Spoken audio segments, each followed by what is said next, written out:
mommy's boy. Mommy taught him to lie to his dad in order to gain the blessing, to snatch it away from his older brother Esau. And he did.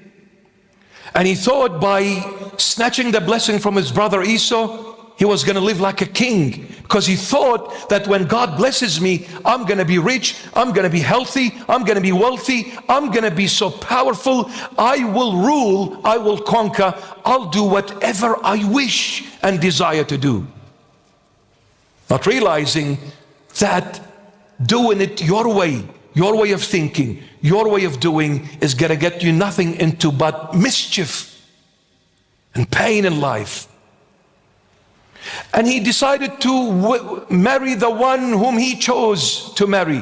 He didn't ask God for guidance. My son, my daughter, my daughter, when this guy comes to you, no matter how handsome he is, please listen to me. I teach you. When he comes, no matter how handsome he is, and no matter how many beautiful words he says to you, they are like sort of poetic words. Hello, my love, my darling, you're so breathtaking. I never knew there was such a beautiful girl in this world that ever existed. You took my breath away. Tell him, shut up. Don't fall for any of this nonsense.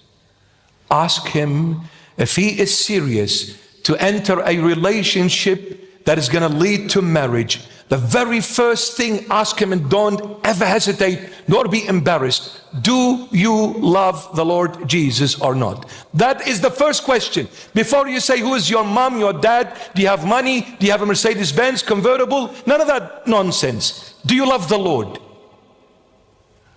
Are you going to come with me to church?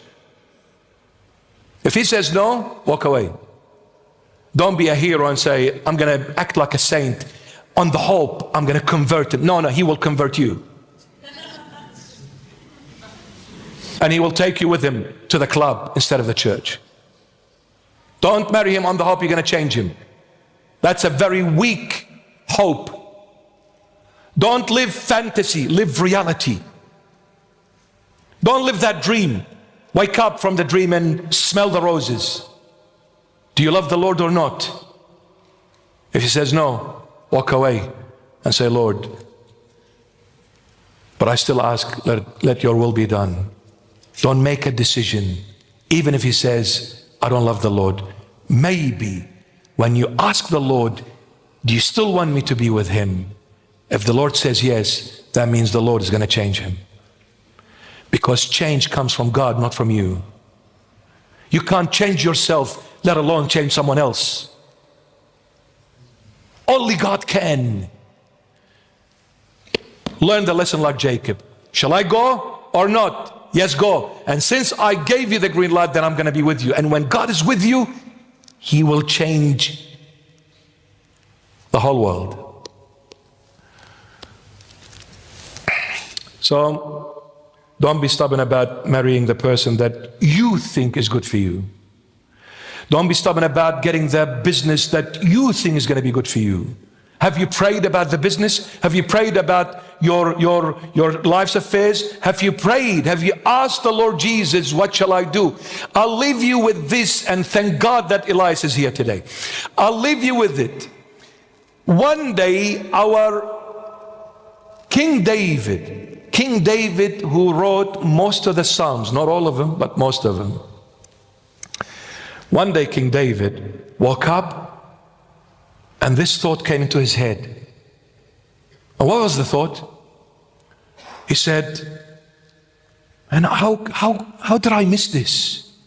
He said, how come I, David, live in a palace and God's house is a tent? I'm living in gold, I'm living in a mansion, and God is living in a little tiny tent. What happened to you, David? Where is your thought? Where is your mind? What happened? Shame on you, David. How could you do this to God? So he calls the prophet of God, Nathan, and he says, come, you are the prophet. God speaks to you. God reveals things to you. I want to seek your counsel, advice. Prophet, this is what I'm thinking of doing. What do you say, prophet? Shall I do it or not? The prophet said, may the king live forever. Why are you asking? There is nothing more beautiful than this kind of a thought. Well done, King David. Nobody thinks like you. Look how you are thoughtful. You are even thoughtful when it comes to God. Well done. Go ahead. And the prophet goes home. That night comes God. God comes to him. He says, wake up.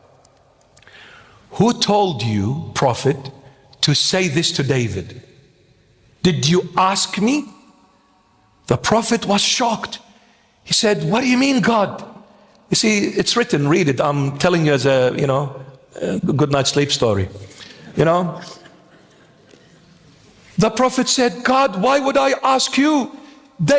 King David has thought the most beautiful thought ever that could cross anyone's mind.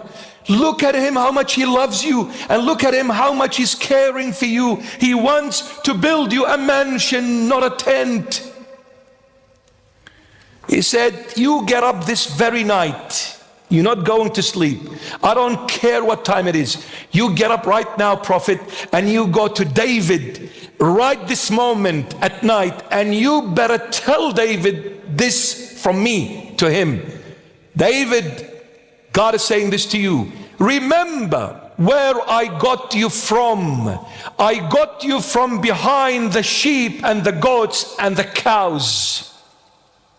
Do you think you build a house for me? Do I need someone like you to build a house for me? You were nothing, a little tiny person whose dad threw him in the desert to look after some sheep because he was too embarrassed to call you a son.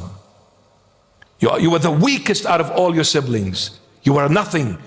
And I made out of this nothing everything. You offend me one more time, David.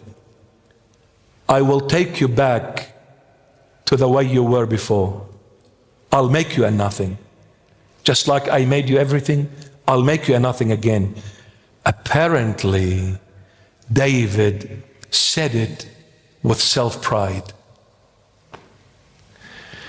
You know why he said it with self-pride? You see, because you need to read the Holy Bible and read between the lines. How can I, David, live in a palace and poor God live in a little tiny tent? He put himself before God. He said, you build a mansion for me, David? You are nothing. Who made you king? Wasn't it your Lord? Do you want me to make you that little tiny shepherd in the desert, a nobody? I can. Very easy. David, you will not build a house, a temple for me. Your son will. Solomon built it. David did not.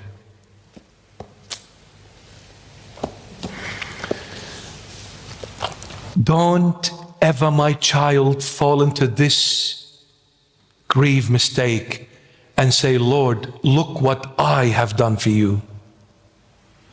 That's offensive to the Lord. Don't ever say, Lord, I built a church for you. I preached for you. I healed people for you. I achieved this for you.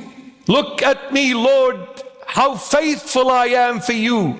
The Lord will say, I don't know you.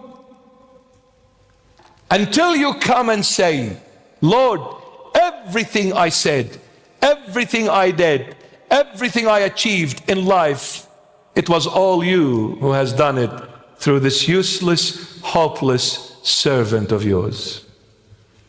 That is the truth. The whole of the truth and nothing but the truth. It is the Lord. Not you, not me, not anyone. Be careful, my child. Learn to do it God's way, not yours. and give all glory to the one who is worthy of it, who is the rightful honor of it. His name is Jesus Christ of Nazareth, who lives forever. God revealed in the flesh. Amen. Amen.